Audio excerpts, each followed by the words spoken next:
Selamat malam, teman-teman, sahabat dari Enabling Supply Chain Management, ESCM Indonesia, dan juga dari teman-teman komunitas Indonesia Professional Circle, serta teman-teman dari CBS School of Communication.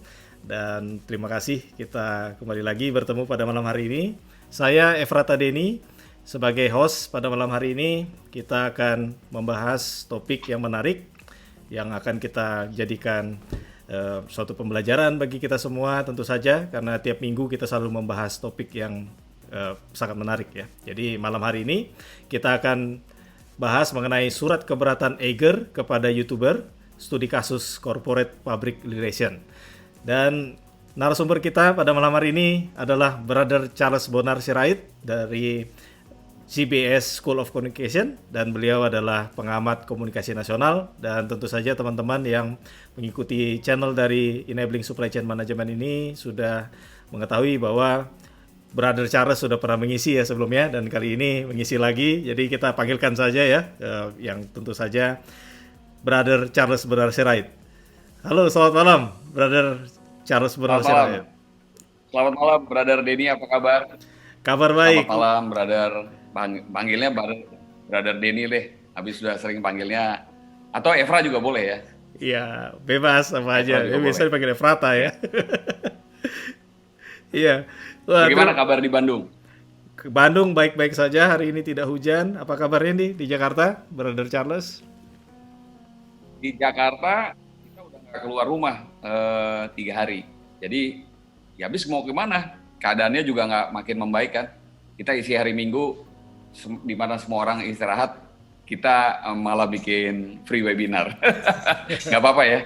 Saya lihat udah cukup banyak yang ikut dan bergabung. Ya, dan terima kasih teman-teman juga nih di long weekend masih menyisihkan waktunya untuk sama-sama ya mendengarkan Bro Charles nih pada malam hari ini. Dan mungkin teman-teman ada yang ingin berkenalan lagi nih dengan Bro Charles. Jadi silakan nih Bro Charles kalau boleh perkenalan, kemudian apa saja sih yang diisi terutama kegiatannya di saat masa-masa pandemi seperti ini. Silakan Brother Charles.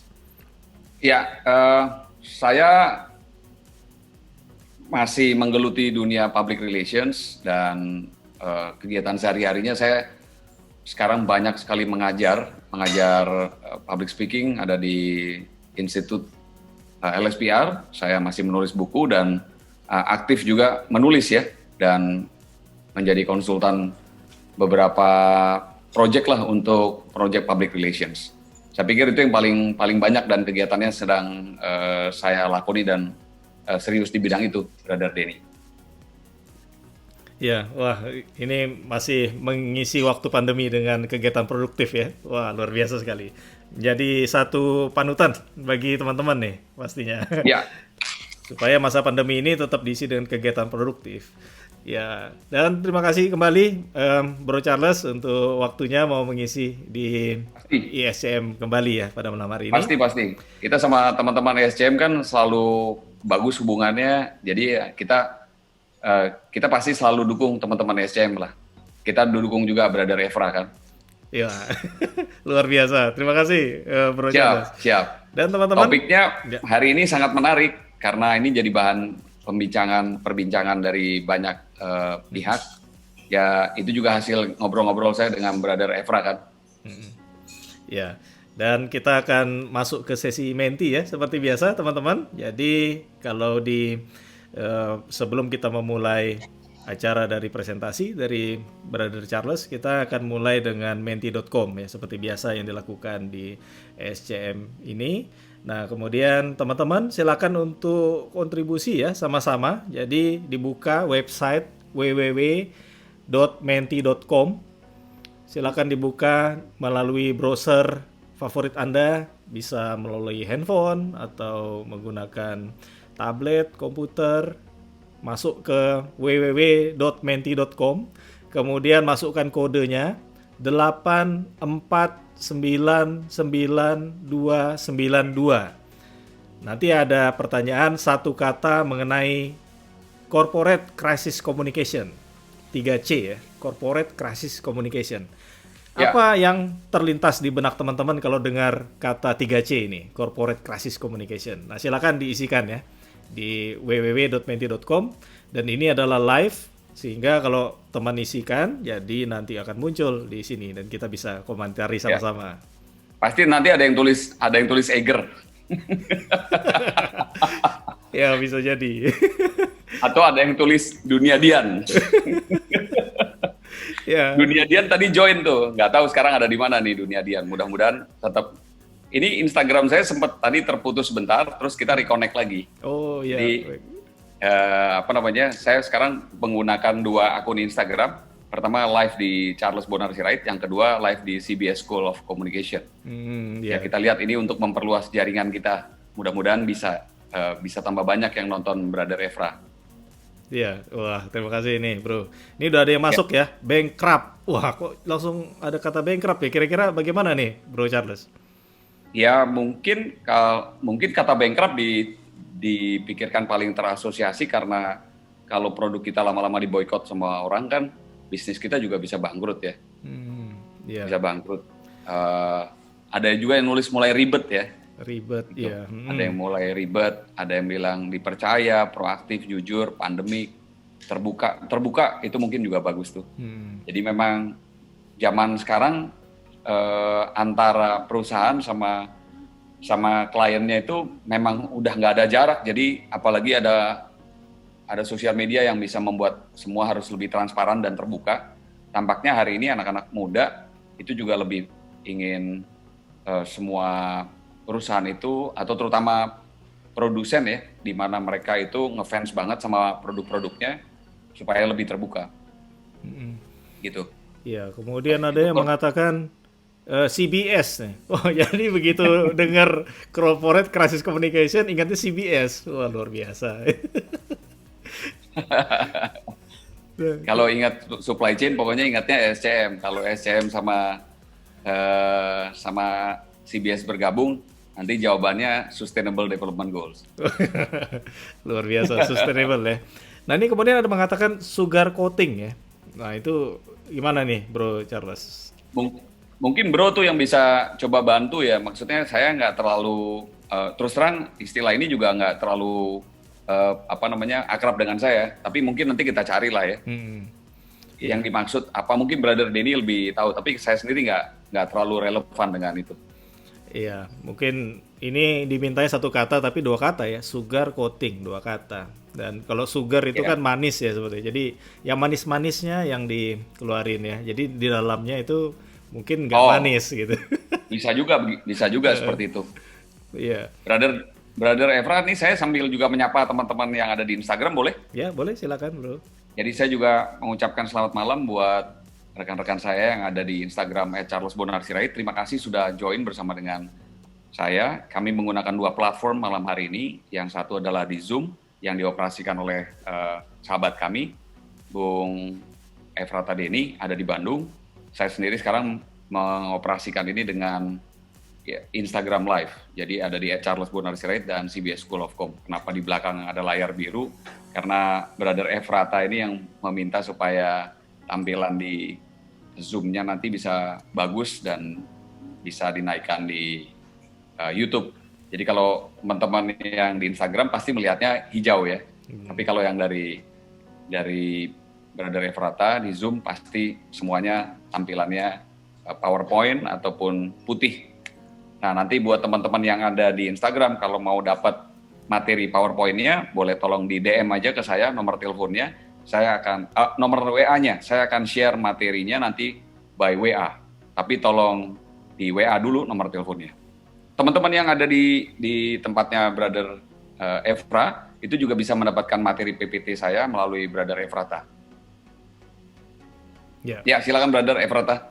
Ya, terima kasih teman-teman dimanapun yang join ya melalui platform yang kita sediakan. Terima kasih sudah bergabung dan kita sedang membahas satu kata mengenai corporate crisis communication. Bagi yang ingin join, silakan masuk ke www.menti.com, kemudian ketikkan kode 8499292.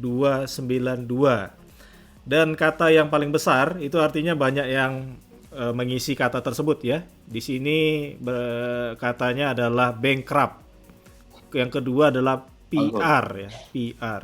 Jadi mungkin ada hubungan nih antara bankrupt dan PR. Apakah mungkin kalau company yang tidak ada PR itu berpotensi untuk bankrupt? Bisa begitu nggak, Bro Charles? Bangkrut dalam pengertian yang saya tangkap bukan hanya bangkrut mungkin tutup, atau dalam pengertian katakanlah pilot begitu ya. Bangkrut sesungguhnya dalam istilah hari ini, walaupun operasional toko kita masih jalan atau bisnis kita jalan, tapi kalau ada sebagian besar orang di luar memboikot produk kita, saya berani juga untuk mulai berpikir itu bisa dikatakan awal dari pre-bankruptcy atau itu awal dari kebangkrutan. Karena yang sesungguhnya ketika kita bisa menjalankan bisnis kita dengan baik, walaupun instrumen keuangan, fasilitas keuangan juga ada, tapi trust, public trust itu yang lebih penting.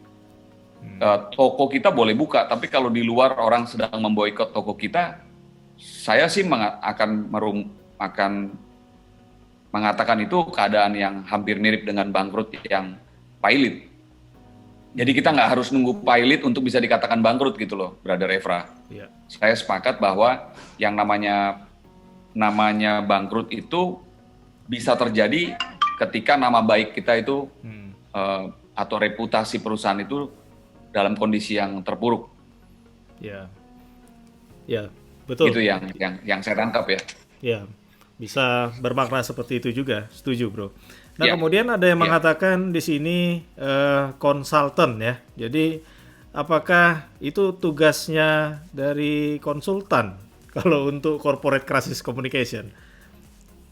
Ya, sepanjang yang saya tahu ketika saya juga bekerja, saya pernah ada di salah satu bank yang ada di Indonesia lah. Saya bekerja kurang lebih 3-3,5 tahun.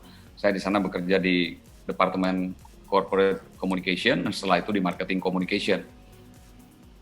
Saya yakin betul apa yang namanya reputasi itu memang harus dibangun dari diri kita sendiri, dari internal. Kalau kita terus-menerus harus berpikir bahwa apa-apa untuk komunikasi kita sewa konsultan, saya rasa bahaya juga berpikir dengan cara seperti itu. Karena orang komunikasi sesungguhnya tanpa konsultan, dia harus punya kemampuan dasar untuk membaca situasi, membaca peta, bagaimana bersikap ke orang luar, bagaimana bersikap ke dalam. Memang sesungguhnya orang-orang komunikasi ini harus bisa berperang melawan keadaan itu ya dengan dirinya sendiri. Nah, ada beberapa tugas mungkin yang memang perlu mendapatkan bantuan dari pihak luar atau apa yang disebut dengan konsultan. Dan sifatnya lebih kepada karena menurut saya kadang-kadang karena waktu, jadi prioritas. Misalnya begini, misalnya kita tahu ketika saya dulu bekerja di bank, saya tahu ada hal-hal yang sifatnya eksekusi dan teknis, itu kalau kita yang mengerjakan tidak sanggup karena luas cakupan pekerjaannya besar. Jadi misalnya kita mengadakan event, itu komunikasi, kita membina hubungan dengan klien kita. Pagi sampai dengan sore kita masih harus berada di kantor, mengerjakan pekerjaan administratif, strategik, acaranya dibuat malam. Nah, itu kan membuat acara malam, persiapannya bukan hanya malam itu, tapi udah H-1, H-2. Sehingga kita boleh meng-outsource itu ke konsultan kita. Mereka yang mengerjakan gitu, membooking hotel, mengurus narasumber yang akan kita undang, mengurus tamu-tamu yang akan datang. Kalau kita yang ngerjain semua, kita nggak bisa mengerjakan. Tapi untuk pekerjaan strategik yang sifatnya concepting, kita yang mengerjakan. Gitu loh. Ini yang saya maksud, beberapa pekerjaan seperti itu tidak bisa di outsource ya. Yang namanya kemampuan untuk berpikir strategik itu harus datang dari diri kita sendiri. Itu Brother Evra, pandangan saya. Iya, dan ini teman-teman juga banyak yang mengatakan PR ya, berarti itu tentu saja nyambung ya dengan yang kita bahas, karena PR ini atau public relation itulah bagian yang mengurusi untuk 3C ini ya, corporate crisis communication. Tapi yang menarik di sini ada kata CEO nih, Bro. Nah, Dan mulai agak besar nih, apakah tugas CEO untuk mengurusi corporate crisis communication? saya setuju sama pandangan yang mengatakan bahwa CEO harus punya kemampuan untuk bisa memimpin perusahaannya berkomunikasi dengan publik.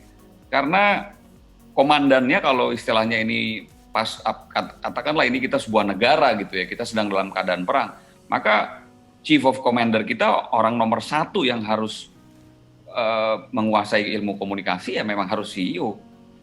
Kalaupun CEO-nya nggak ngerti berkomunikasi, dia harus punya staf yang sangat ahli, penasihat ahli yang sangat ahli. Dan penasihat itu nggak boleh orang luar dong. Karena gini, karena ada banyak juga keputusan-keputusan strategik yang harus kita miliki gitu. Contoh yang paling gampang misalnya begini analoginya ya. Kita seorang perenang, misalnya kita seorang perenang. Kita membutuhkan pelatih renang. Tapi kan nggak mungkin pada saat kita berenang dalam kompetisi, kita minta pelatih kita untuk berenang bersama dengan kita. Ini analogi yang sangat mudah gitu ya. Menurut saya ya harus kita yang bisa berenang. Karena kita pemainnya sesungguhnya. Kita orang yang berada di dalam kompetisi itu. Nah, konsultan sampai kapanpun hanya yang paling gampang konsultan itu saya bisa merumuskan seperti ini. Ada hal-hal tertentu yang mungkin ya sifatnya teknis gitu. Sifatnya teknis mungkin kita inginkan menyelenggarakan sebuah event di daerah Senayan gitu. Kita buat tornya atau term of reference begitu karena mungkin orang-orang yang kita undang secara strategik berada di wilayah Senayan. Tapi sampai harus membooking misalnya hotel dengan pricing harga tertentu yang bagus dan punya akses, tentu kita belum tentu bisa. Nah, konsultan-konsultan ini punya hubungan baik dengan hotel-hotel yang ada di sekitar Senayan dan mungkin punya teman, mungkin punya jaringan, mungkin punya akses, mungkin punya langganan, mungkin sudah sering bikin event di hotel tersebut. Nah, tentu kalau kita yang masuk, kita sebagai klien besarnya kita yang masuk, habis waktu kita di sana untuk mengurus hal-hal seperti itu. Ya. Nah, jadi terkait juga dengan kasus yang mau kita bicarakan malam hari ini, saya pikir kalau misalnya kita berurusan dengan orang lain, terus kita minta konsultan kita yang, terus katakanlah terjadi dispute, terjadi problem antara kita dengan klien kita, dengan konsumen kita. Nggak masuk akal kalau kemudian yang harus minta maaf itu adalah konsultan kita. Sampai situ bisa paham ya, Brother Efra ya. Jadi harus kita yang minta maaf dong kalau memang kita punya problem dengan orang lain, dengan konsumen kita. Nggak boleh itu konsultan yang minta maaf. Konsultan hanya sebatas membantu, memberikan pertimbangan, memberikan saran, memberikan pilihan gitu loh. Bahkan yang milih itu harus tetap kita, gitu loh. Karena kita yang punya bisnis. Gitu, Brother Efra. Iya, mungkin beda dengan misalnya pengacara ya. Jadi kalau ada apa-apa, hubungi pengacara saya. Nah, ini berbeda ya sepertinya ya, Bro. Oh iya, iya, tapi menarik juga ya. Tapi menarik juga nanti untuk beberapa hal di persoalan crisis communication, memang ada tempatnya pengacara untuk maju. Misalnya, ketika sudah bersengketa, ketika misalnya konsumen kita sudah masuk kepada langkah-langkah hukum, maka tentu yang harus maju ya konsultan hukum kita atau orang legal kita. Itu pun menurut saya kalau semuanya dikasih ke konsultan, waduh, ya itu nama baik perusahaan, citranya perusahaan, sama passionnya perusahaan itu yang lebih ngerti adalah ownernya sama CEO-nya.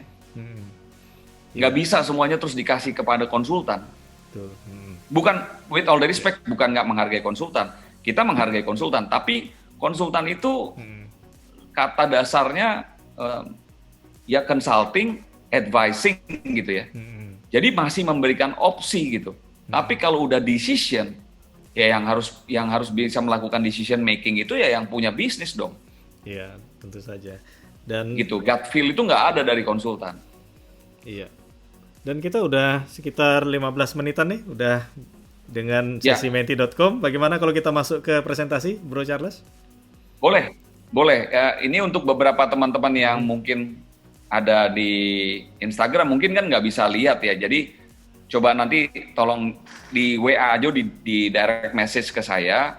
Karena kalau sambil saya mengoperasikan, saya nggak konsentrasi. Jadi teman-teman yang ada di Instagram, mungkin sementara ini boleh lihat dulu.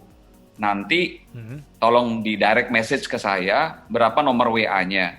Nah, nanti saya akan share materi PPT yang saya share pada kali ini yang ada di platformnya Brother Efrata ini menggunakan Zoom.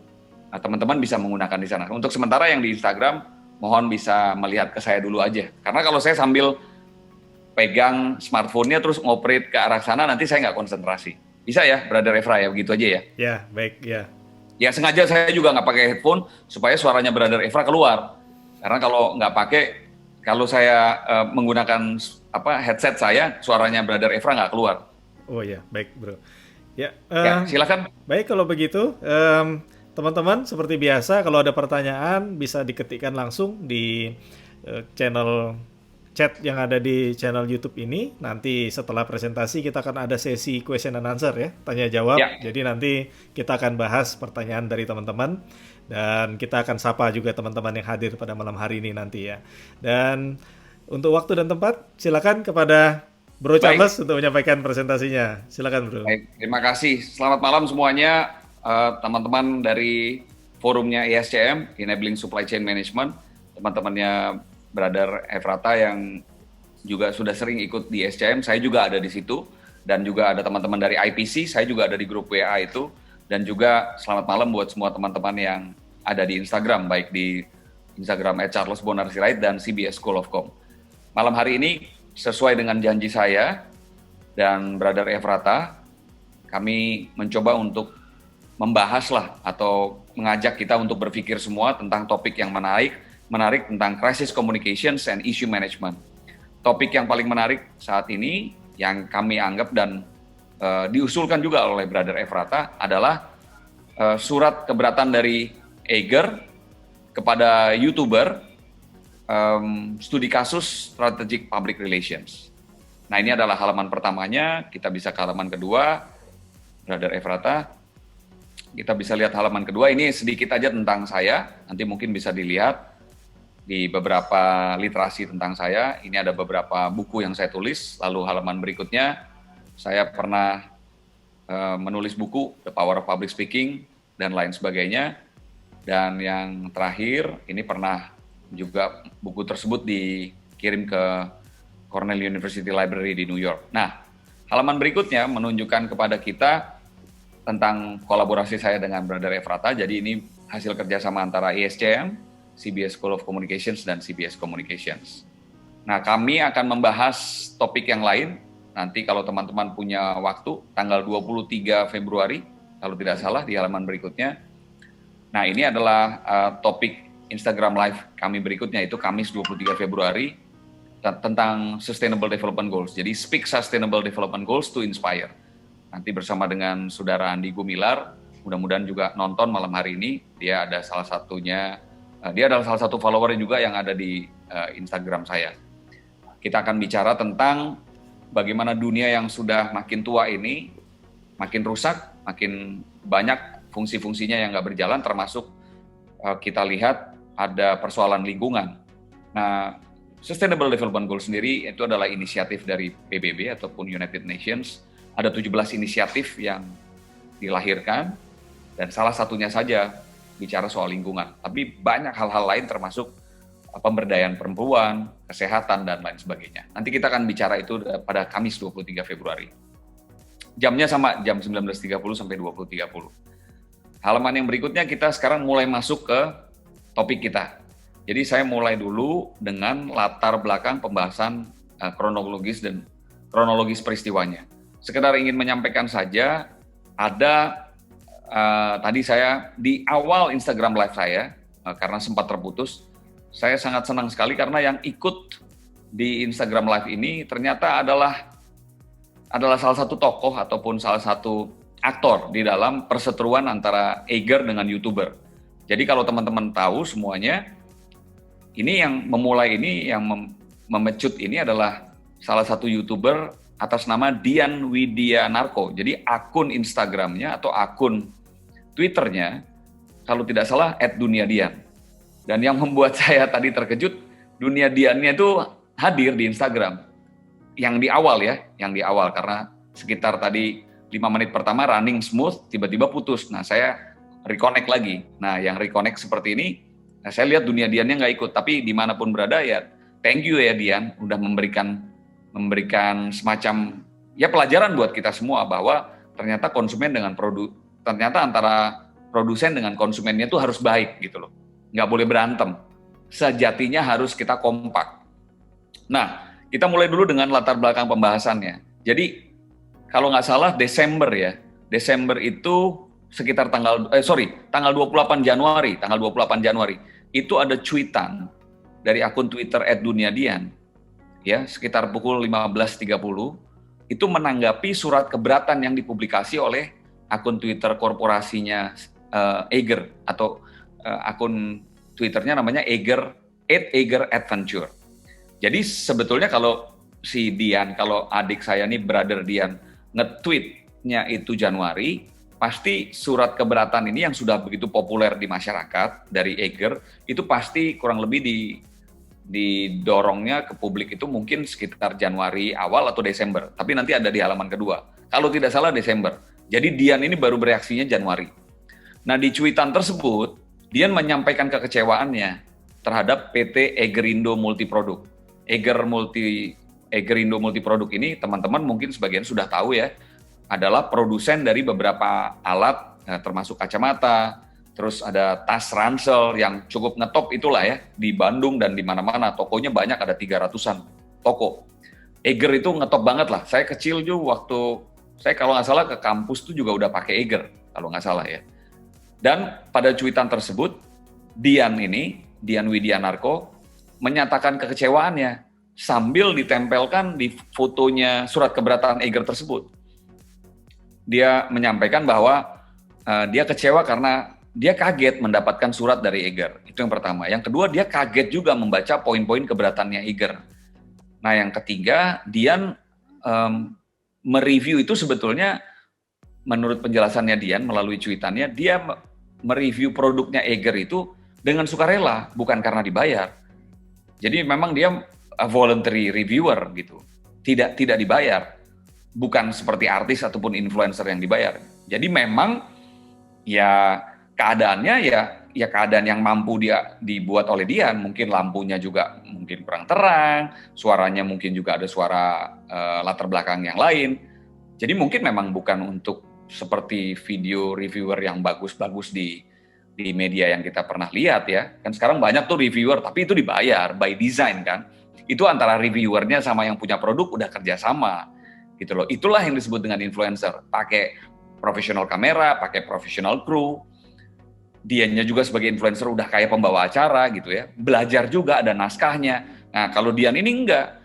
Nah, yang berikutnya Dian diketahui juga, Dian itu sebetulnya memang membeli produk Eger itu secara komersil. Jadi dengan dirinya, dengan kemampuan uangnya sendiri, dengan dompetnya, dengan isi dompetnya sendiri, dan dia mengeluarkan sendiri itu dengan jerih payahnya, jadi nggak dibayarin sama Eger. Itu yang terjadi ya, kronologis yang saya pelajari dari berbagai macam sumber. Jadi saya membuat materi PowerPoint yang sekarang saya tampilkan ini berdasarkan sumber-sumber dari internet. Saya nggak bisa sebutin satu-satu, tapi ada media-media internet yang mainstream lah, seperti Kompas, Detik.com, dan lain sebagainya. Nah, isi surat keberatan, nah di halaman berikutnya sekarang saya tampilkan nih. Inilah sebetulnya isi surat keberatan yang jadi awal muasalnya cuitannya Dian.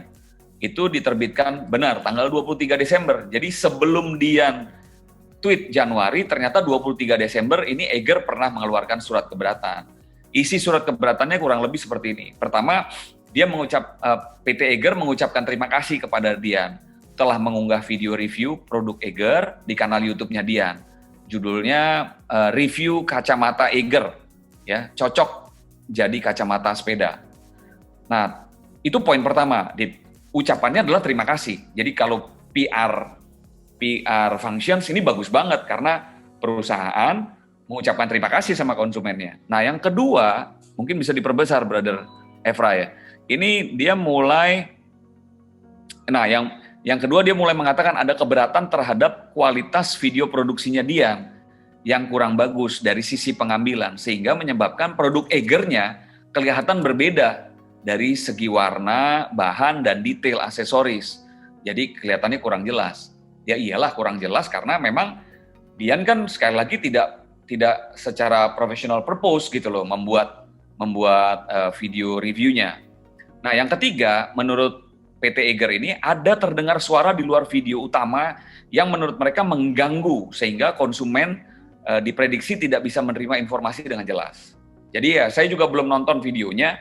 Terus terang saya mungkin menganalogi atau mengilustrasikan aja nih, kelihatannya berisik lah begitu mungkin ya. Terus yang keempat, setting lokasinya kurang proper, kurang pantas atau kurang layak untuk pengambilan video. Yang kelima, Saudara Dian itu diharapkan untuk dapat memperbaiki video review tersebut. Dan yang keenam, surat itu ditandatangani oleh Pak Hendra. Pak Hendra adalah pejabat legal dari PT Eigerindo Multiproduct. Nah, sebetulnya pada saat dikirim ini, yang saya ketahui juga bukan hanya Dian ternyata yang dikirim. Yang dikirim adalah beberapa YouTuber lain juga yang mungkin membuat video review sama seperti Dian. Tapi yang protes, yang menyampaikan surat ke publik ini cuma Dian. Jadi mungkin inilah yang terdengar ya. Nah, barulah setelah suratnya Dian tadi yang saya tampilkan di nomor 1 itu beredar di sosial media, banyak konsumen lain ataupun netizen merasa simpati terhadap Dian. Karena memang terasa sekali surat ini kok ya seperti menghukum Dian begitu, ya.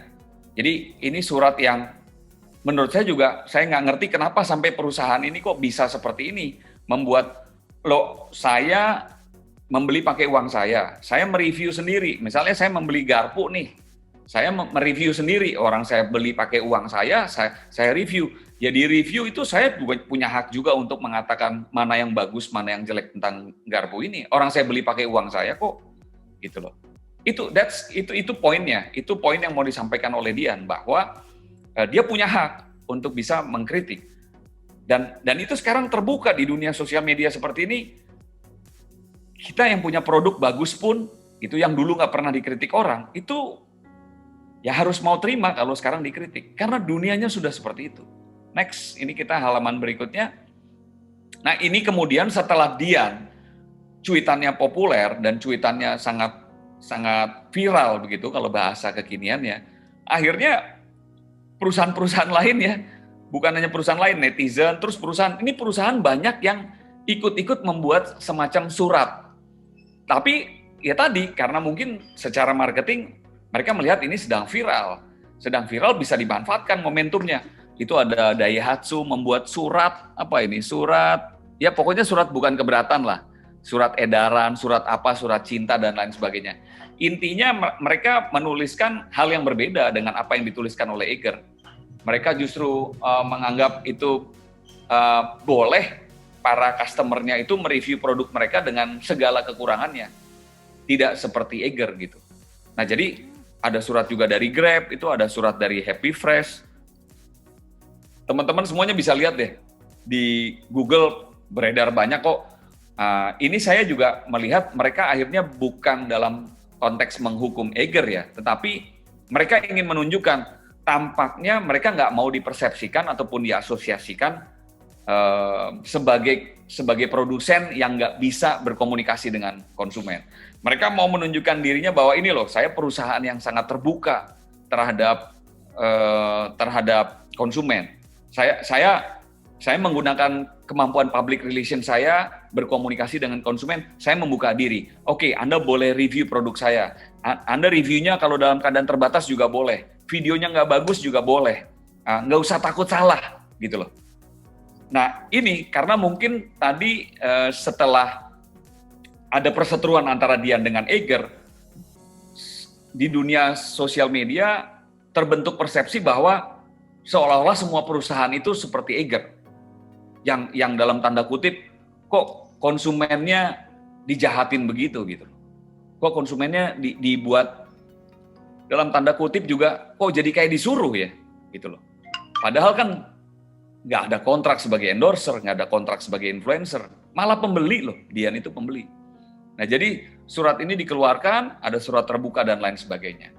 Nah saya mulai melihat di sini ada perusahaan-perusahaan akhirnya memanfaatkan momentum itu, momentum viralnya atau trendingnya semacam surat. Saya awalnya juga waktu lihat di Instagram pusing gitu.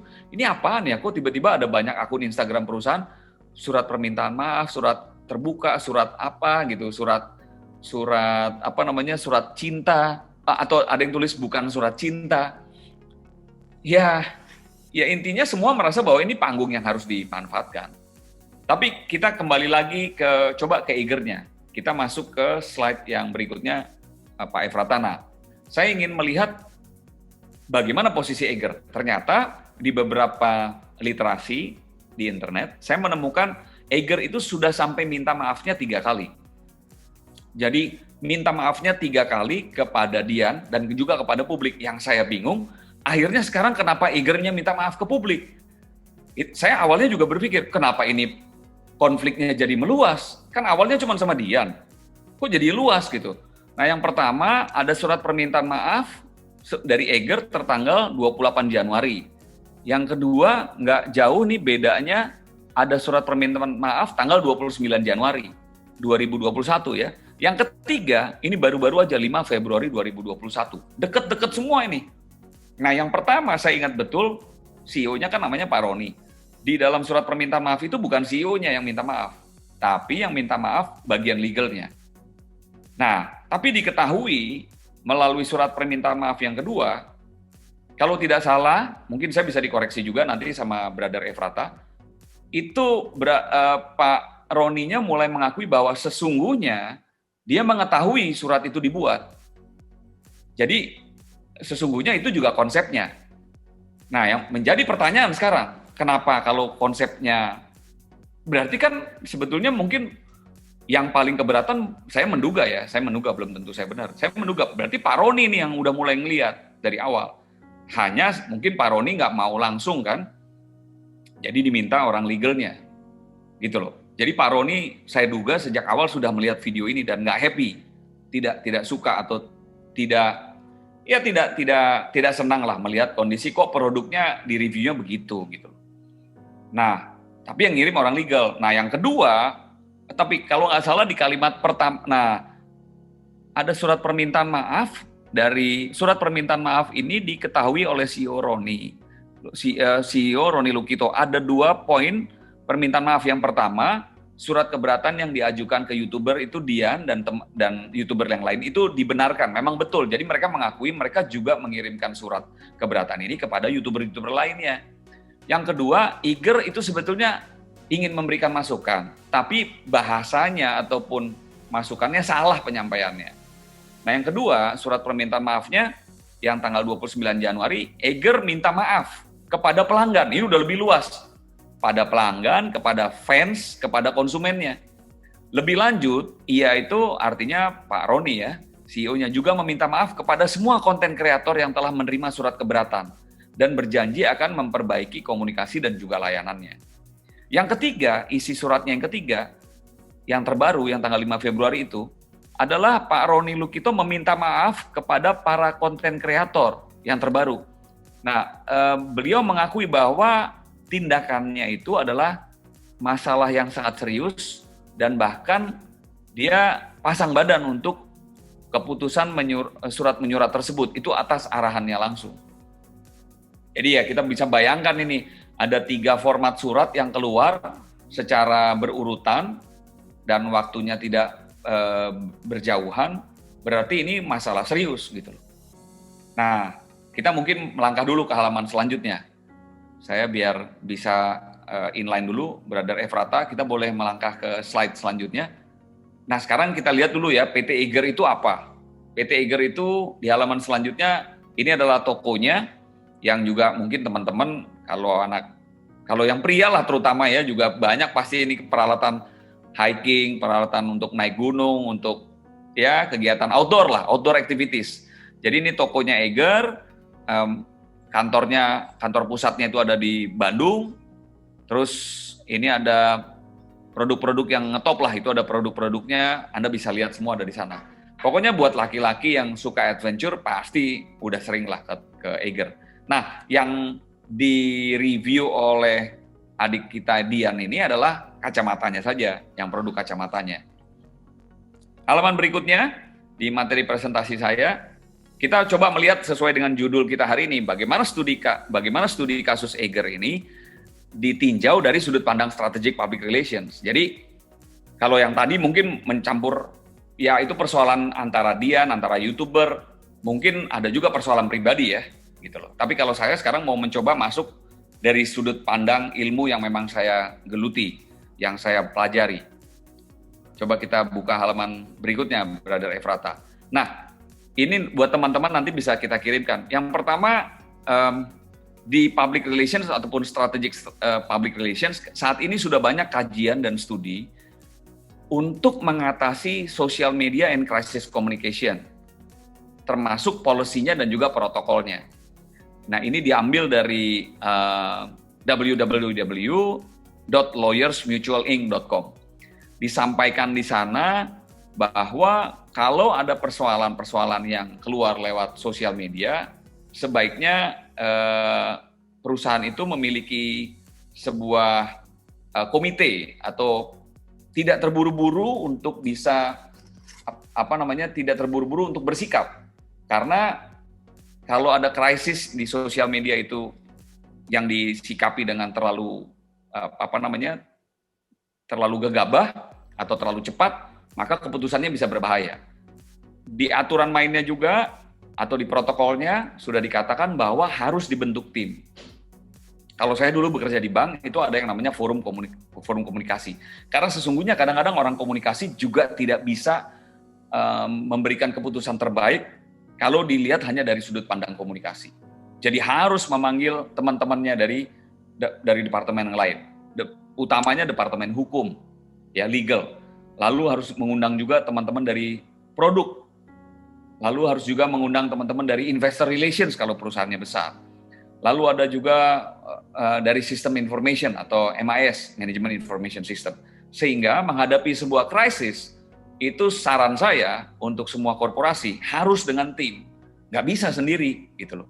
Tapi ketika nanti mau membuat sebuah keputusan yang strategik, kalaupun memang harus ada tim yang lebih kecil lagi, itu dibenarkan. Jadi biasanya ada tim sedang dulu, katakanlah mungkin di situ ada sekitar 6, 7, atau 8, atau 10 orang, tapi setelah itu mungkin masuk hanya mungkin 3 orang, atau 2 orang, atau 4 orang, itu mengelilingi CEO dengan keputusan akhir.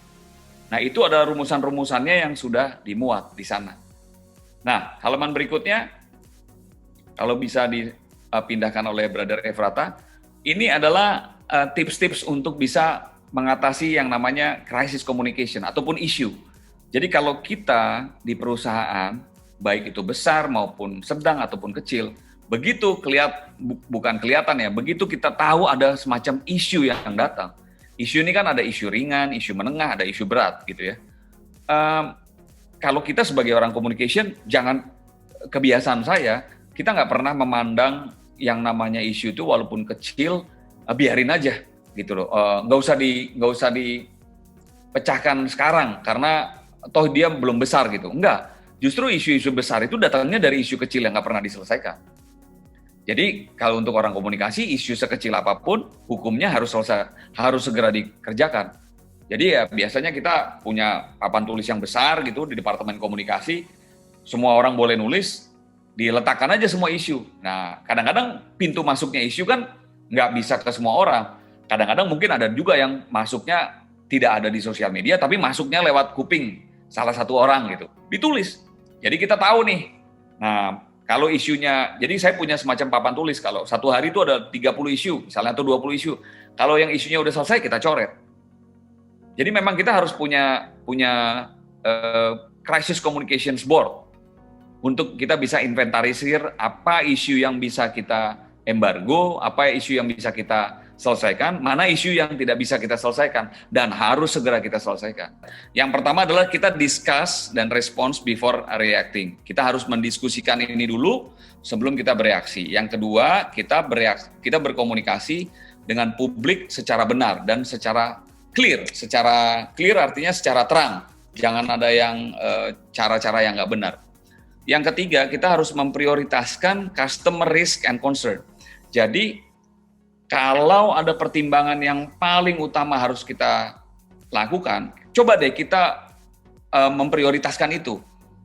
Ini berbahaya nggak buat si customer? Misalnya dalam konteks ini, surat dari Eger untuk minta kepada YouTuber Dian untuk memperbaiki, itu beresiko nggak? Itu loh. Yang paling penting mungkin melihatnya begini, kan Dian itu bukan pegawainya Eger gitu. Kenapa dia harus jadi disuruh ya? Kenapa dia harus jadi diperintah untuk memproduksi video lagi? Nah itu, that's very sensitive gitu loh. Itu sangat sensitif kalau di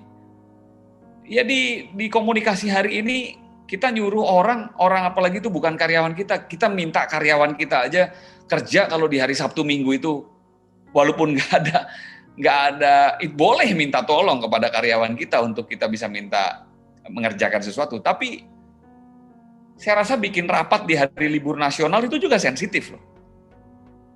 Ya, minta karyawan masuk di hari tanggal merah itu very sensitif.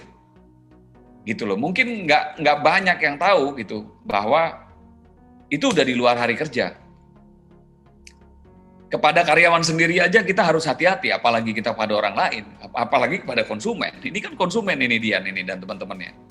Nah, yang keempat, educate and support employees. Artinya, kita sebagai pemimpin perusahaan itu harus mau memberikan pendidikan ya dan supporting kepada karyawan kita. Misalnya gini, kan nggak semua karyawan itu tahu bagaimana cara berkomunikasi dengan konsumen pada saat misalnya mengatasi persoalan-persoalan seperti ini. Nggak semua karyawan kita itu tahu bagaimana cara mengatasi crisis communication itu dengan konsumen. Jadi harus dieducate, harus diajarkan, dan harus dibimbing. Nah, memang yang jadi CEO ini harus orang yang udah pernah banyak mengalami masalah, gitu. Jadi kalau CEO juga belum pernah mengalami masalah, ya repot. Nah, kalau karyawan itu baru, wajar ya, karena mungkin dia baru namanya jadi karyawan. Tapi kalau owner, nah inilah, walaupun owner sekarang juga kita lihat juga banyak owner-owner yang belum sesungguhnya pengalamannya banyak ya. Nah, mungkin akhirnya dia jadi bertanya pada konsultan, tapi sesungguhnya memang owner tuh harus matang, harus matang dengan segala macam pengalaman, dan termasuk pengalaman yang pahit sekalipun, dengan persoalan-persoalan yang pahit sekalipun. Nah, yang berikutnya, yang ke 1, 2, 3, 4, 5. Yang kelima, use modern communication technology tools. Nah, di sini sudah disampaikan bahwa kita harus mulai menggunakan teknologi yang modern. Termasuk ya, misalnya kalau dulu tuh kita bisa minta maaf sama orang, memang kita harus langsung atau mungkin lewat surat. Sekarang ini kita lewat surat terbuka yang memungkinkan dunia semua tahu bahwa kita punya masalah, itu juga dimungkinkan. Nah, yang keenam, yang mungkin nggak banyak tahu, yaitu monitoring sentiment and access business impact. Artinya tolong dilihat, setelah kita mengeluarkan tindakan yang dalam tanda kutip ceroboh, itu ada nggak kaitannya dengan bisnis kita. Contoh yang paling gampang misalnya, orang sales harus diajak untuk melihat apakah surat keberatan yang dikirimkan kepada YouTuber ini berdampak terhadap penjualan produk Eger. Nah, jadi setelah Dian itu nge-tweet Januari, kalau yang menarik sebetulnya kalau kita bisa tahu laporan keuangan ataupun laporan penjualan produk-produknya Eger di bulan Februari, turun nggak? Kalau turun, berarti ada dampaknya. Kalau ternyata di luar, artinya ada dampak dari semua netizen ataupun semua orang yang bukan di Eger itu untuk jadi melawan Eger gitu loh. Kan ada juga nih mungkin orang yang sebetulnya nggak kenal Dian, tapi simpati gitu loh. Wah, simpati ya, apalagi Dian juga kan, ya kita nggak tahu latar belakangnya Dian seperti apa, tapi kan mungkin juga ada yang mengatakan pastilah kekuatannya Eger kalau melawan kekuatan Dian, ya lebih menang Eger lah. Eger juga asetnya banyak, uangnya banyak, gitu loh. Ya Dian kan hanya satu konsumen saja gitu. Jadi bahasa yang sekarang lebih populer adalah kelihatannya Dian itu seperti terzolimi gitu ya. Seperti tertekan gitu kan. Nah, konsumen itu kalau udah bersatu, merasa saya juga konsumen tuh kayak Dian, ditekan, wah ngamuk pasti ngamuk. Orang-orang yang namanya konsumen ini pasti ikut bersatu padu jadi membantu Dian. Nah, salah satu cara yang menurut saya paling bisa kita lihat sebagai gejala membantu Dian itu adalah memboikot produk. Ya kita tahu pengalaman-pengalaman di dunia itu adalah McDonald dulu juga pernah diboikot karena misalnya masuk-masuk ke area politik gitu ya. Terus kemarin juga kita lihat pernah ada salah satu e-commerce karena atasannya menyatakan pernyataan di publik yang pernyataan politis, maka semua orang ramai-ramai untuk unsubscribe ataupun unfollow ya, atau tidak mengikuti lagi akun dari perusahaan e-commerce tersebut. Akhirnya ditinggalkan oleh followernya ataupun penggemarnya.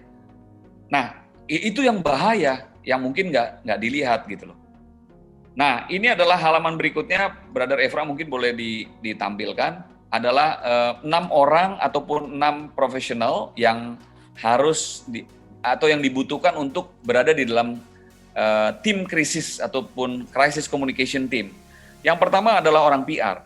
Jadi ini teman-teman saya nih. Jadi orang PR itu harus ada di dalam tim crisis communication. Ini bisa dilihat di www.nasdaq.com, www.nasdaq.com. Corporate Crisis Communication atau the 6 people you need on your crisis communications team. www.nasdaq.com. Bisa aja dicari di sana. Ya. Yang pertama orang public relations, yang kedua orang marketing, perlu ada di situ. Yang ketiga nih, ini penting banget, orang legal atau orang hukum. Yang keempat orang product management, yang kelima adalah tim dari information security system. Ya, berikutnya adalah dari investor relation. Kalau perusahaan besar, ini berarti sudah bicara soal, apalagi kalau yang pakai investor relation, itu berarti sahamnya ataupun aset ataupun harta dari perusahaan tersebut juga sudah ada yang dimiliki oleh publik gitu, atau perusahaannya sudah listed atau sudah terbuka, jadi sudah go public. Nah, itu harus mulai melihat mulai melibatkan teman-teman dari investor relation karena mungkin akan ada pengaruhnya terhadap harga saham ya. Nah, kalau itu sudah terjadi, itu repot banget deh. Harga sahamnya berpengaruh karena mungkin ada banyak orang yang tiba-tiba boykot itu.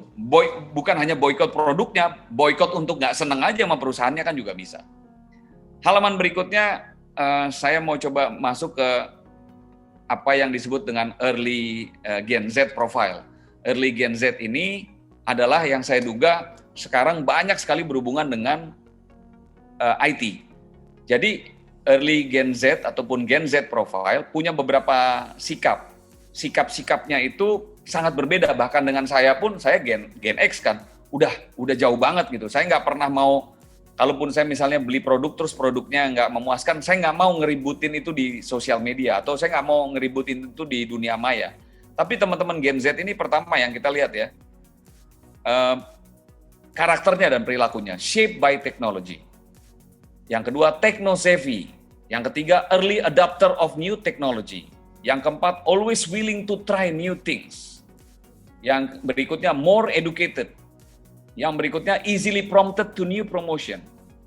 Nah, yang berikutnya lagi nih, want to participate in co-creation of product and brands. Zaman kita sih dulu, ya kita udah beli produk gitu ya, zaman saya. Ngapain harus nge-review-review. Tapi anak-anak sekarang, termasuk anak saya sekalipun, itu pengen banget nge-review gitu loh.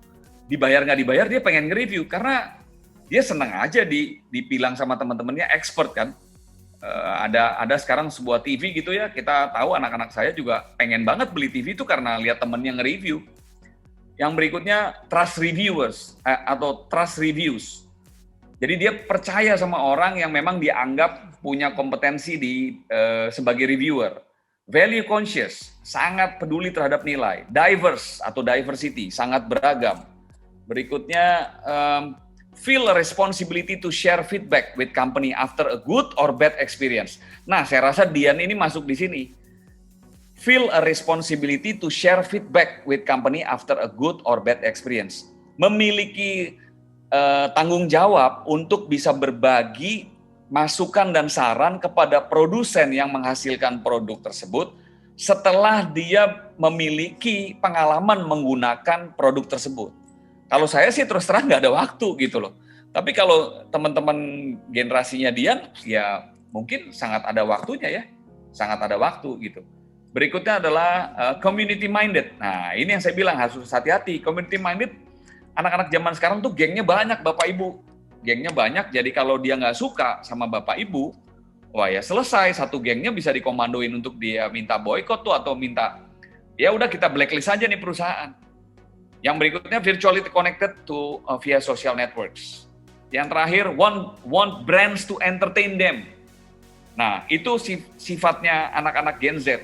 Dia pengen brand itu bisa menghibur dia, bisa entertaining. Nah, kalau udah pengen entertaining ya, sikapnya Eger ini kan nggak entertain. Sikapnya Eger ini kan justru neken gitu loh, kayak menghancurkan dan destroyer buat dia. Nggak boleh gitu. Nah, anak-anak sekarang, anak-anak generasi Z itu, atau konsumen kita, konsumennya Eger juga, yang pasti banyak anak-anak muda zaman sekarang, itu nggak mau diperlakukan sama seperti generasi saya. Generasi saya mungkin Eger bisa memperlakukan saya bisa seperti itu gitu. Tapi even seperti itu pun saya pasti akan protes. Cuman mungkin saya nggak protes gitu. Saya nggak, I don't care. Saya nggak terlalu peduli. Tapi buat generasi mereka, ini mereka peduli dan mereka berani dan mereka kritis. Gitu loh. Nah, ini mungkin yang nggak dibaca oleh Eger ya.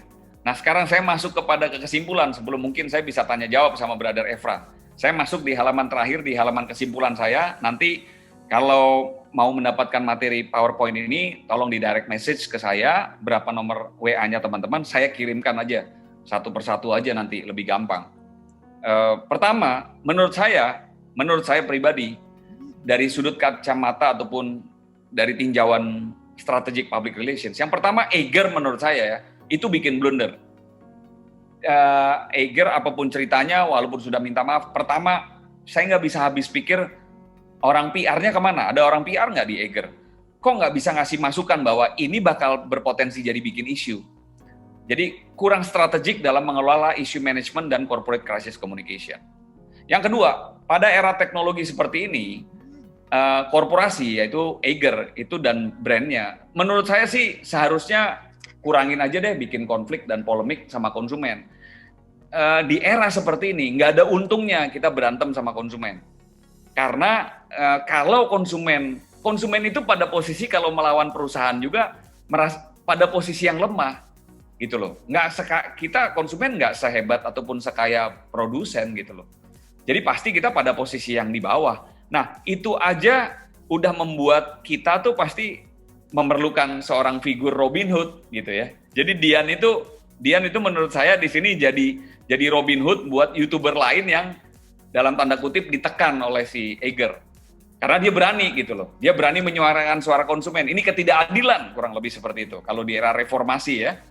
Nah, pada era seperti ini konsumen yang memiliki pengikut ataupun memiliki kemampuan besar untuk bisa menciptakan opini publik melalui sosial media, itu harusnya dirangkul, bukan malah dimusuhin kayak dia. Nah, yang ketiga, aksi-aksi Eger itu mengirimkan surat keberatan, bahkan bukan hanya ke Dian, itu suratnya adalah kepada beberapa YouTubers. Dian hanya salah satunya saja, tapi yang komplain Dian. Nah, ternyata Eger ini mengirimkan surat keberatan kepada konsumen. Lebih dari satu, dan isinya kurang lebih muatannya sama. Tolong dirubah dong videonya gitu. Dan mereka semuanya beli produknya Eger. Menurut saya ini tindakan yang sangat berbahaya. Ini adalah aksi-aksi yang menurut saya beresiko terhadap reputasi positif yang selama ini sudah dibangun oleh sebuah brand yang namanya Eger. Bahaya gitu loh. Dari mana cerita? Siapa yang kasih advice harus seperti ini? Yang keempat ya, saran saya atau kesimpulan saya, kalau memang brand seperti Eger ataupun perusahaan seperti Eger multiproduk ini memiliki keberatan dengan ide ataupun inovasi dari Dian dan juga teman-teman YouTubers lain, harusnya sebetulnya nggak perlu langsung membuka ini kepada Dian dan YouTubers yang lainnya itu dalam bentuk surat yang tertulis. Karena gini, ngomong itu sama menulis dampak untuk bisa diterimanya jauh lebih bagus ngomong, tatap muka. Jadi di komunikasi itu tingkat penerimaan yang paling tinggi ataupun tingkat komunikasi yang paling tinggi itu menurut saya adalah ngomong, ketemu, tatap muka. Karena kenapa? Karena walaupun benar cara menulis kita, tulisan itu bisa diinterpretasi oleh banyak orang dengan multitafsir. Jadi kalau saya menulis surat, saya katakanlah saya senang kepada orang lain. Orang lain mungkin membacanya belum tentu senang. Gitu.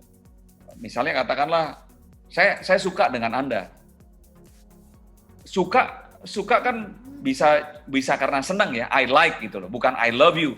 Tapi orang lain bisa juga berpikir, oh ini berarti dia mencintai saya ya. Kan mencintai saja sama suka udah dua hal yang beda. Walaupun di I love you itu mungkin ada kandungan I like you. Tapi kan I like you, it doesn't mean that I love you. Gitu loh. Hal-hal yang simpel aja seperti itu kan menurut saya bahasa tertulis itu bahaya. Bahaya karena bisa dipersepsikan oleh orang lain dengan persepsi dengan arti meaning yang berbeda dengan apa yang Anda maksudkan. Jadi kalau korporasi memiliki keberatan dengan konsumen, saran saya seharusnya langkah yang ditempuh adalah membangun pendekatan secara persuasif dengan konsumen. Jadi orang seperti Dian ini sebaiknya jangan disuratin, sebaiknya diundang bertemu. Kalaupun sekarang COVID, ya bisa diajak undang bertemu secara online. Diajak ngomong aja baik-baik, gitu loh.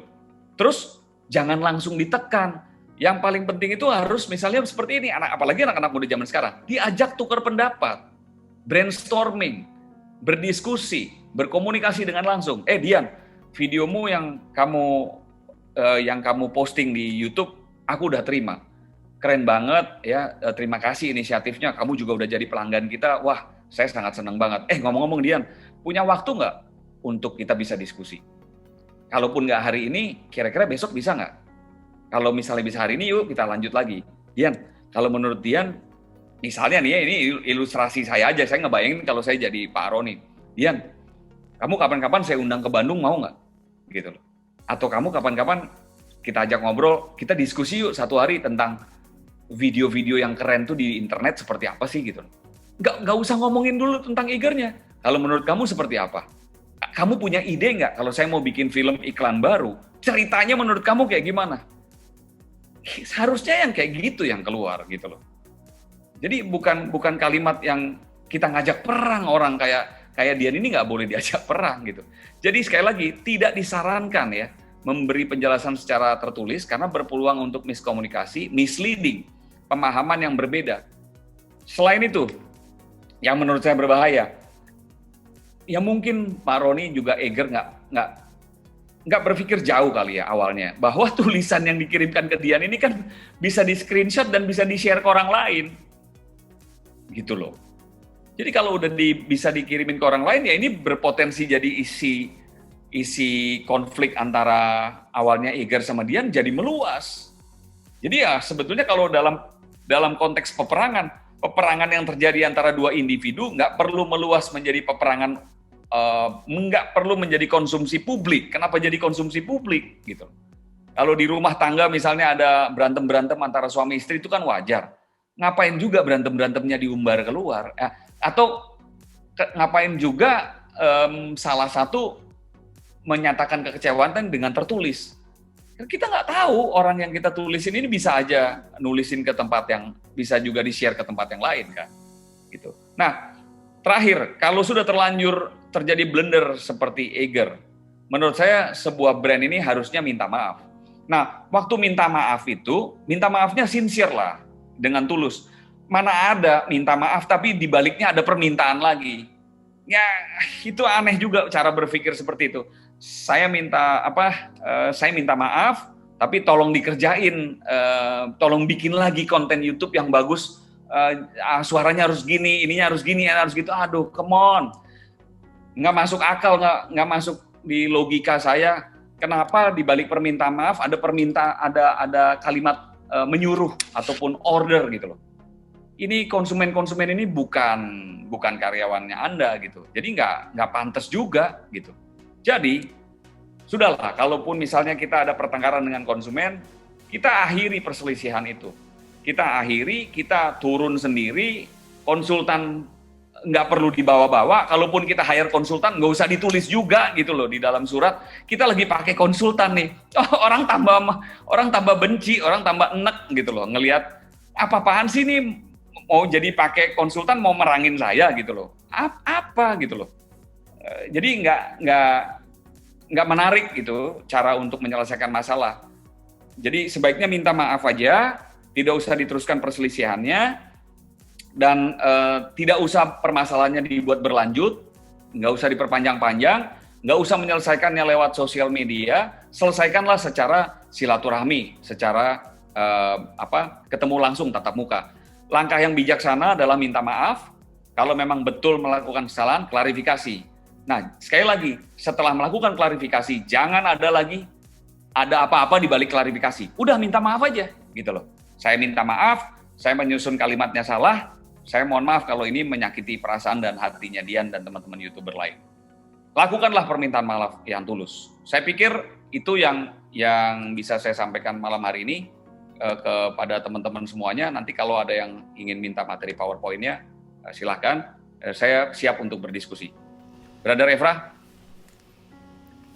Ya, terima kasih Bro Charles Bonar Sirait. Dan ini adalah alamat websitenya ya, www.charlesbonarsirait.com. Jadi teman-teman bisa juga mampir ke ini ada IG-nya juga ya, Bro ya. Jadi ya.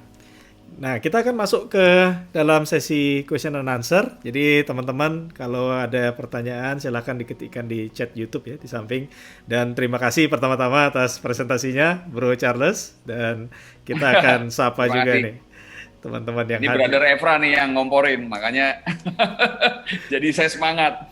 Ya, ini kan adalah pakar komunikasi nasional kita ya, jadi kita membahasnya sebagai pembelajaran bagi kita semua, dan ini adalah studi kasus ya teman-teman, bukan kita untuk macam-macam, tapi ini adalah untuk kita bahas dari sisi knowledge-nya.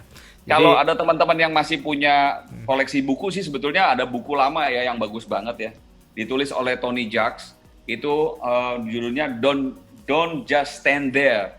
Tapi buku ini mungkin udah nggak bisa didapatkan lagi sekarang, karena ini saya dapatkannya di Malaysia pada tahun 2003. Nggak tahu masih ada apa nggak, tapi this is a very good book. I really recommend you to read this, especially the CEO atau semua saja. Pokoknya ditulis di dalam buku ini, ketika Anda punya masalah, Anda jangan cuma diem, Anda harus bergerak, gitu loh. Don't just stand there gitu. Do something. Udah bagus sih bikin surat, Brother Efra, udah bagus. Cuman di surat itu juga banyak hal-hal yang menurut saya jadi misleading gitu. Terutama surat pertama yang ya saya nggak tahu nih siapa nih penasehat komunikasinya. Surat pertama inilah yang bikin malapetaka ke belakang-belakangnya. Gitu. Iya. Ya mudah-mudahan Pak Roni juga dengar, dan mudah-mudahan selesai lah ya persoalan antara netizen dengan Pak Roni. Saya melihat mulai surat kedua dan seterusnya, itu persoalan udah bukan antara Pak Roni dengan Dian lagi. Ini udah sama Pak Roni sama netizen. Iya. Iya betul, itu udah masuk ke corporate crisis communication ya, 3C tadi. Dan ada teman-teman di sesi menti.com kan juga menulis, kalau ingat corporate crisis communication, ingatnya CBS gitu ya. Jadi kita akan masuk ke sesi tanya jawab, tapi kita sapa dulu teman-teman kita, yaitu ada Pak Suburyadi, kemudian Pak Fergiawan, Pak Adam, Pak Fajaris, Nirwalina Antoni, kemudian ada Leila Mona, Selvin Diana, Novita Hani, Lendi Irawan tadi ya. Nah itu terima kasih ya teman-teman udah hadir pada malam hari ini, dan ini ada satu komentar ya dari Pak Lendi Irawan. Nanti Eiger keluari surat keberatan lagi atas konten ini bagaimana? Nah ini bisa aja nih ya Pak Lendi Irawan. Ya nggak apa-apa, saya nanti kalaupun dibikin surat keberatan dari Pak Roni Lukito, nanti saya kirimin kue. Kue cinta. Berhubung hari ini tanggal 14 ya, juga hari Valentine. Jadi. Ya saya kirimin bunga nanti Pak Roninya. Iya. Tapi saya sebetulnya pengen tahu juga Pak Roni itu, kalau lihat dari fotonya, saya rasa saya pasti jejaring saya dan teman-teman saya di Bandung tuh ada yang kenal Pak Roni lah. Ada kok, ada beberapa. Ini kelihatannya tokoh yang juga sering beredar di Jawa Barat gitu kan. Jadi, wah ini mah produk, saya juga penggemar produknya karena saya SMP tuh pakai produk tas Eiger deh kalau nggak salah. Gitu. Nah, kemudian ada Pak Suryo, selamat malam. Ini ada pertanyaan nih dari Pak Suryo untuk Bro Charles. Mau tanya, apabila hasil review produk kita yang diunggah adalah negatif, tone, apakah yang bisa dilakukan dari sisi corporate communication? Nah, ini mungkin kebalikannya. That's a very good question. Ya, silakan, Bro. Pertama, kita yakin bahwa sebagus-bagusnya produk kita, orang lain kalau masih punya pandangan bahwa produk kita jelek, itu menurut saya kita harusnya bersyukur ya. Kenapa? Karena kita nggak perlu bayar konsultan untuk bilang produk, konsultan tuh enak banget. Udah kita bayar, mereka masih bisa bilang jelek. Konsumen itu nggak perlu kita bayar jadi kayak konsultan, mereka malah kasih tahu di mana kelemahan kita. Jadi kalau kita mau lihat secara positif, kenapa orang lain memberikan kritik kepada kita atau review kepada kita, harusnya Bapak, Ibu, para pemimpin perusahaan bersyukur. Karena itu adalah bagian dari research and development yang harusnya Anda bayar mahal.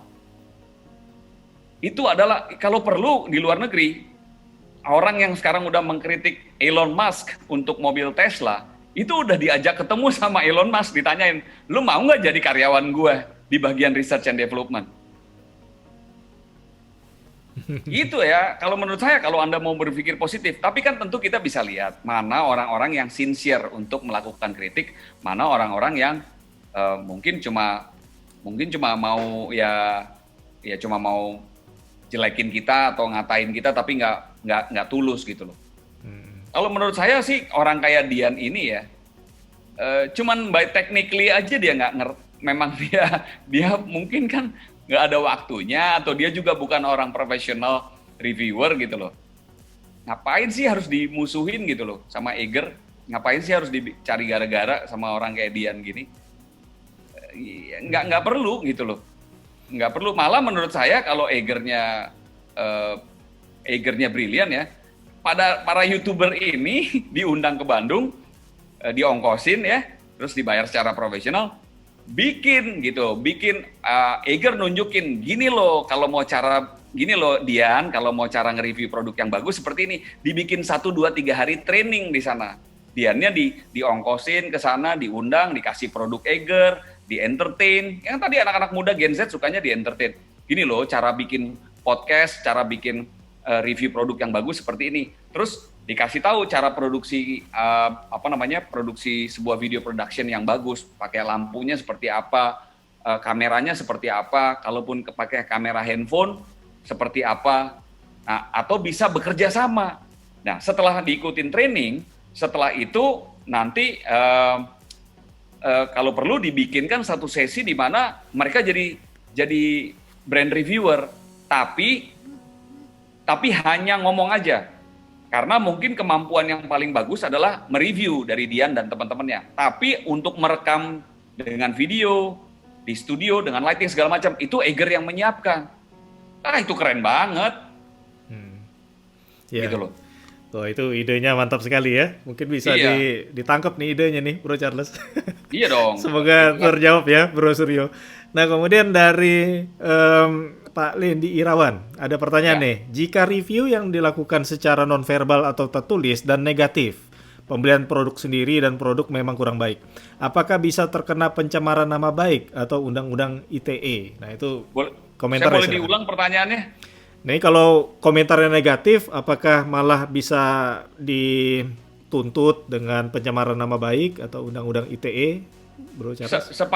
Sepanjang mereviewnya, saya rasa gini ya, kan ITE itu kan pasal karet juga, kan yang dimaksud mereview produk bagus itu kan dari sudut pandangnya. Gini, kalau dari ITE itu misalnya Anda mengatakan begini, saya kemarin pergi ke toko martabak A, saya beli dengan uang saya sendiri, terus saya makan, rasanya kurang enak, gitu. ITE nggak bisa nuntut area itu, karena it's about personal judgment. Itu personal judgment, tapi ITE itu bisa dikenakan kalau Anda diduga menghasut menghasut, menggerakkan orang, menimbulkan keonaran, mengganggu ketertiban umum. Emang kita bilang martabak satu, emang kalau saya makan martabak terus saya bikin video, martabak yang di Pecenongan itu atau martabak yang di Bendungan Hilir itu nggak enak gitu loh. Emang terus saya bisa disalahin dari situ, dari ITE? Itu hak saya pribadi. Itu hak saya pribadi, dan saya juga nggak ngajak Anda semuanya untuk memboikot, membeli martabak itu kan. Itu pun kalau saya mengajak memboikot, itu personal loh gitu loh. Nah itu masih bisa dibawa ke ruang hukum, karena ya kenapa Anda menjelekkan saya di muka umum gitu. Tapi kalau cuma bilang saya nggak suka martabaknya karena kismisnya kebanyakan, karena minyaknya kebanyakan, what's wrong about that? Nggak ada yang salah. This is democracy country. Kita ada di negara demokrasi. Kita boleh menyatakan hak dan pendapat kita. Dan saya yakin kok hukum sepanjang kita menyatakan, misalnya gini ya, saya juga dulu udah jadi pembawa acara di televisi gitu ya. Saya nggak bisa maksa semua orang untuk suka sama gaya saya kan. Nah di zaman dulu aja waktu saya jadi masih aktif pembawa acara, itu boleh loh orang bilang gini, gue nggak suka sama lo, cara bawain acara lo, Charles. Itu boleh. Dan itu dibolehkan gitu loh. Nah justru buat saya tuh, saya malah harus bersyukur dengan ada yang mengatakan bahwa cara membawakan acara saya jelek, berarti saya masih punya ruang untuk memperbaiki diri saya dong. Ya. Gitu loh. Ya, semoga terjawab ya Pak Lendi. Dan berikutnya ada 3 pertanyaan lagi nih, nanti kita cukupkan sampai di sini ya Bro Charles. Oke. Dari Pak Krisnov, terima kasih udah hadir. Ini ada pertanyaan untuk Bro Charles. Bagaimana dengan kemungkinan adanya konten kreator atau newsmaker yang berusaha melakukan pemerasan dengan menjelek-jelekkan suatu produk? Nah, ini mungkin ada pemerasan ini. Silakan Bro. Menurut saya kalau udah sampai di situ, ini baru bisa dimasukkan dalam kategori ITE atau yang namanya kejahatan.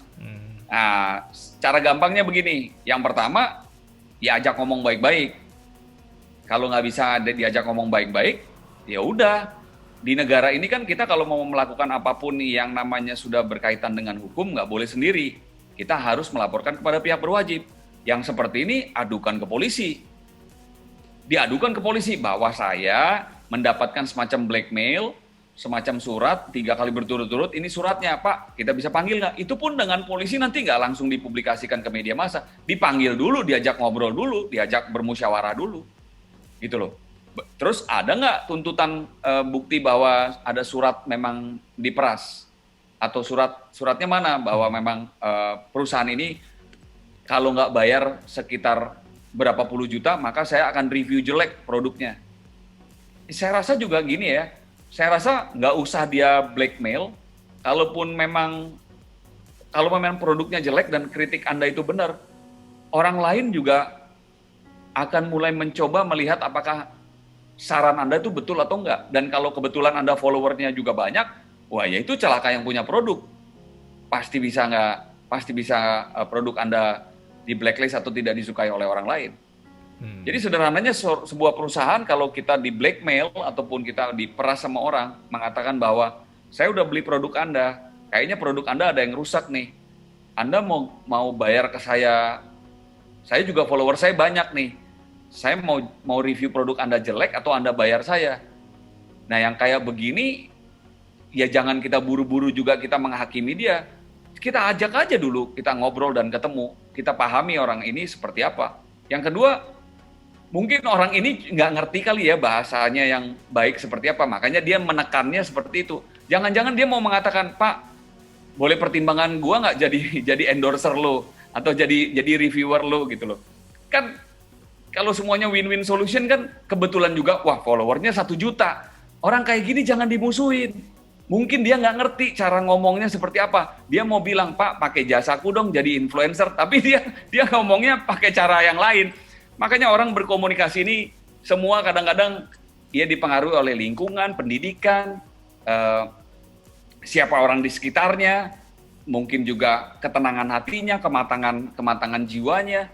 Dia maksudnya bermaksud menawarkan dirinya menjadi influencer, tapi kalimat yang keluar adalah kalau Anda tidak mengganti kacamata saya yang rusak ini, atau Anda tidak baik-baik sama saya akan naikin nih. Saya akan jelekin Anda di sosial media. Saya kalau ada kalau ada orang mengancam seperti itu, saya nggak mau terlalu jauh membayangkan ketakutan, tapi saya juga tidak mau terlalu mengecilkan arti ancamannya. Jadi saya nggak mau mentang-mentang nih orang kayaknya cuma ngancam doang. Ancaman itu baik kecil ataupun besar, tanya aja sama orang pertahanan keamanan, pasti akan ditreat sama. Karena munculnya persoalan-persoalan keamanan yang besar itu kadang-kadang justru datang dari ancaman-ancaman yang kecil yang dianggap sepele tadinya. Gitu loh, Brother Efra. Ya, ini Kalau pandangan saya. sepertinya udah terjawab ya tuh Brother Krisnov. Kemudian Ya. ada Pak Fajaris. Mau tanya, apakah sudah ada kode etik atau regulasi pemerintah atau internasional yang mengatur corporate way of communication dengan konsumennya? Ini silakan, Bro Charles. Mungkin ada komentarnya? Kalau mau tanya undang-undang perlindungan konsumen mungkin ada, tapi kalau persoalan untuk bagaimana etika mengkritik produk di sosial media, saya rasa negara harus mulai berpikir juga ke situ. Tapi kalau semuanya negara mengurus itu, kita mungkin ada urusan-urusan lain yang lebih penting ya. Negara ini masih banyak urusan-urusan lain yang penting, tapi rasanya kalau di dalam ranah yang bisa diselesaikan antara perusahaan, penasihat hukum perusahaan, terus konsumen, saya rasa itu juga jadi jauh lebih baik kok, kecil aja gitu loh. Ngapain harus dibawa-bawa jadi gede gitu ya. Nah, kecuali kalau misalnya Anda, contoh misalnya beli mobil. Klausul perlindungan hak konsumen di pembelian mobil itu sangat kuat. Karena terutama misalnya dalam konteks kecelakaan. Undang-undang perlindungan konsumen sekarang termasuk juga kebijakan beberapa perusahaan mobil, bahkan sebelum mobilnya misalnya katakanlah dibeli, setelah itu mengalami periode dicoba, setelah 3 bulan ternyata tim internal perusahaan merasa ada bagian mobil itu yang cacat atau reject. Itu nggak harus Anda komplain, itu perusahaan-perusahaan mobil besar sekarang menarik produknya. Dan Anda diganti uang atau diganti produk mobil yang baru.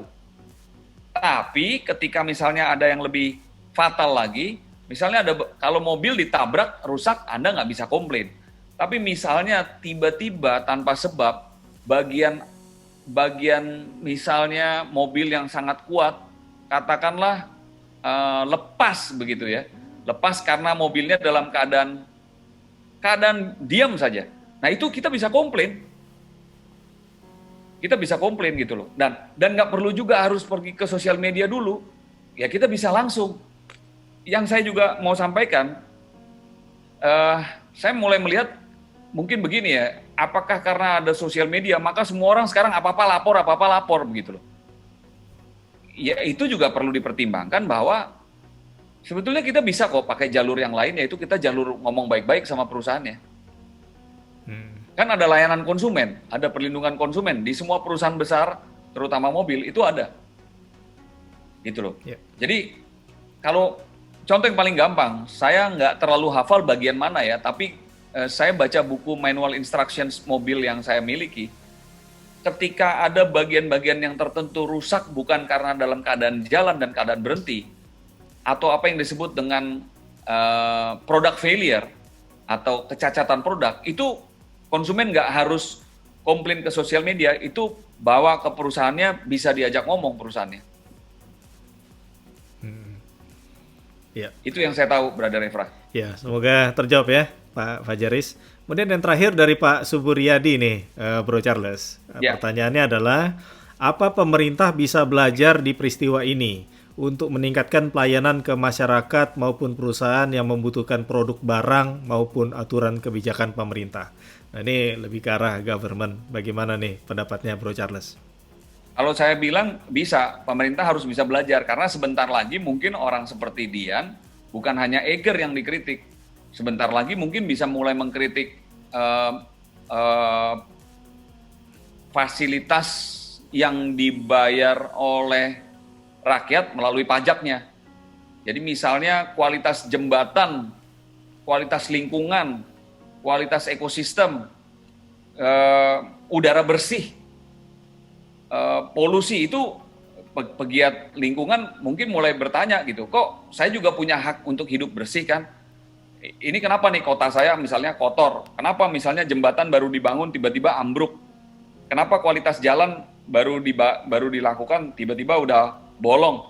Ini kan semua dibayar dengan kan dibayar juga melalui participatory, people participatory, yaitu melalui upaya kita membayar pajak itu digunakan oleh negara sebagian besar uangnya untuk pembangunan. Itu sangat boleh gitu ya. Saya rasa publik lama-lama nanti akan juga, kita sudah pernah lihat kok ada beberapa rakyat Jakarta waktu itu melakukan semacam, bukan keluhan, saya lupa namanya apa, juga bukan petisi, tapi semacam protes ya ke gubernur terhadap banjir yang dialami berkali-kali. Coba kalau kita lihat terus-menerus gini ya, kepada pemerintah, saya rasa kita semua hafal kok tanggal-tanggal di mana kita di penduduk Jakarta itu mengalami banjir. Atau apa nggak bisa ya negara ini untuk misalnya mulai berpikir, kenapa Katulampa itu selalu jadi penyebab banjirnya Jakarta gitu. Saya bukan ahli banjir, tapi apa nggak ada ya kita masa negara isinya 260 juta orang hebat-hebat kayak gini, insinyur profesor di bidang apa air dan lain sebagainya, emang nggak ada cara supaya air dari Bogor itu jangan bikin terus gangguan ke Jakarta? Persoalannya dari dulu sebagian besar Jakarta lumpuh karena banjir itu salah satunya. Ya Jakarta juga dulu punya sampah, punya sistem distribusi air yang kurang baik gitu ya. Tapi kita bisa lihat kan salah satunya Katulampa Bogor tuh selalu menjadi kengerian buat kita. Apalagi kalau orang Bogor udah bikin video terus ketinggian air di Katulampa udah segini. Wah, semua orang di Jakarta takut, terutama daerah yang dilewatin air itu. Yeah. Kita udah mau ganti berapa presiden ini, masih ngomongnya, ya nanti kita diketawain lah sama presiden luar negeri. Masa kita beresin soal Katulampanya nggak bener-bener? Nah itu saya rasa rakyat lama-lama mulai bisa juga menggunakan kekritisannya. Dan saya rasa sudah mulai banyak dilakukan. Di sosial media bisa kok gitu. Dan kalau kita mengkritik pemerintah karena dulu di Jakarta itu kita zaman gubernurnya Basuki itu Ahok itu ada aplikasi namanya Clue. Kita boleh menyampaikan kritik di situ buat gubernur. Dan itu nggak salah gitu loh. Cuma kalau misalnya mengkritik terus memaki-maki orang juga, nah itu menurut saya maki-makinya yang salah. Nah, please anak-anak muda atau generasi Z atau adik-adik saya, kita kalau boleh membedakan antara mengkritik kebijakan sama mengkritik personal orangnya. Kalau kita mau mengkritik sebuah produk kebijakan ataupun hasil dari sebuah pemerintahan, saya pikir itu wajar. Tapi kalau kita mulai ngeritik personalnya, nah itu menurut saya ya itu akhirnya bisa berpotensi ke hukum gitu loh. Apain juga kita kritik orang apa personal orangnya, karakter orangnya. Saya pikir itu jawabannya, Brother Eva. Semoga terjawab ya Pak Suburyadi dan juga teman-teman semua. Terima kasih sudah aktif pada malam hari ini dan kita sudah masuk ke penghujung acara kita ya. Jadi kita akan dengarkan sama-sama nih teman-teman key takeaways dan juga closing statement dari Bro Charles atas pemaparan di hari ini mengenai surat keberatan Eiger kepada YouTuber studi kasus corporate communication. Silakan untuk key takeaways dan closing statement-nya Bro Charles. Ya, terima kasih Brother Efrata buat kesempatan malam hari ini kita bisa ngobrol, kita bisa tukar pikiran tentang studi kasus surat keberatan dari PT Eiger Multiproduk kepada Saudara Dian dan juga teman-teman YouTuber yang lainnya.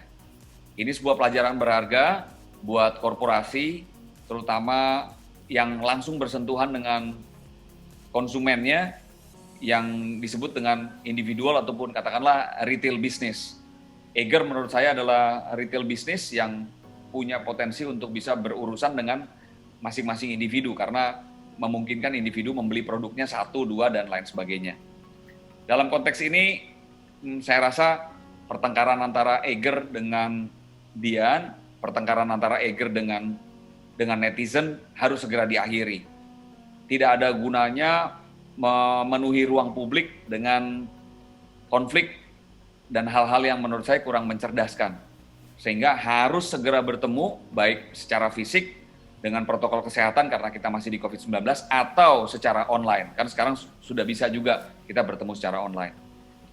Lakukan pendekatan-pendekatan yang sifatnya manusiawi, boleh minta maaf, disarankan minta maaf, apalagi atas kalimat-kalimat yang dianggap tidak perlu, yang sampai menyuruh YouTuber untuk melakukan hal-hal yang tidak ada hubungannya dengan profesi mereka dan tidak ada perjanjian antara PT Eiger dengan reviewernya, dan mulai lebih mengedepankan suasana untuk tukar pikiran jauh lebih banyak untuk keunggulan pengembangan produk dan juga kepuasan konsumen. Dan kalau ada persoalan-persoalan komunikasi perlu dimitigasi secepatnya.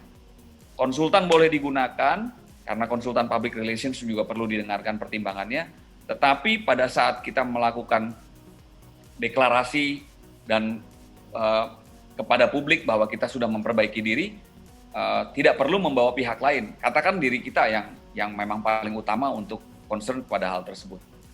Dan kita harus terus mau belajar tentang hal-hal komunikasi, karena hal-hal komunikasi ternyata ini juga yang sering membuat kita reputasi yang sudah kita bangun bisa jadi rusak, atau reputasi bisnis yang selama ini sudah terpelihara malah bisa jadi hancur. Dan hanya karena ketidaktahuan kita, mungkin karena ketidaktahuan kita, mungkin karena kesengajaan kita, mungkin karena hal-hal lainnya, apa yang mestinya tidak perlu kita alami jadi kita alami. Ini semua adalah persoalan yang menurut saya tidak perlu seharusnya dialami kalau mau dipikirkan dengan tenang. Sekali lagi, yang harus memiliki kemampuan komunikasi, strategic communication, adalah pemimpin dari perusahaan itu sendiri. Penasehat boleh ada, tetapi yang paling berada di garda terdepan dan pengambil keputusan haruslah pemilik perusahaan ataupun orang tertinggi. Sehingga orang tertinggi di perusahaan menurut saya wajib untuk mulai belajar dan menguasai strategic public relations, strategic communications, dan ilmu-ilmu komunikasi. Saya Charles Bonar Sirait mengucapkan terima kasih. Selamat malam buat kita semua, salam sehat, dan semoga kita bisa ke depan menjalankan usaha kita dan bisnis kita menjadi jauh lebih baik dengan ilmu-ilmu komunikasi. Salam juga buat teman-teman di Enabling Supply Chain Management. Terima kasih buat Bung Efrata Deni yang sudah menjadi moderator, sudah menjadi tuan rumah dan host untuk malam hari ini. Selamat malam. Ya, terima kasih Bro Charles juga sudah sharing pada malam hari ini, dan kita berpisah ya. Sedih sekali ini. Sampai jumpa lagi nih Bro Charles. Terima kasih udah sharing pada malam ini. Selamat malam Bro Charles. Selamat malam, salam komunikasi. Salam komunikasi. Ya, teman-teman, sahabat Enabling Supply Chain Management SCM Indonesia, juga dari IPC Indonesia Professional Circle, terima kasih karena sudah hadir sampai dengan penghujung acara pada malam hari ini. Dan saya Efrata Deni, host, undur diri untuk acara pada malam hari ini. Sampai ketemu lagi di lain waktu dan kesempatan. Selamat malam, sampai ketemu lagi, dan salam sehat selalu.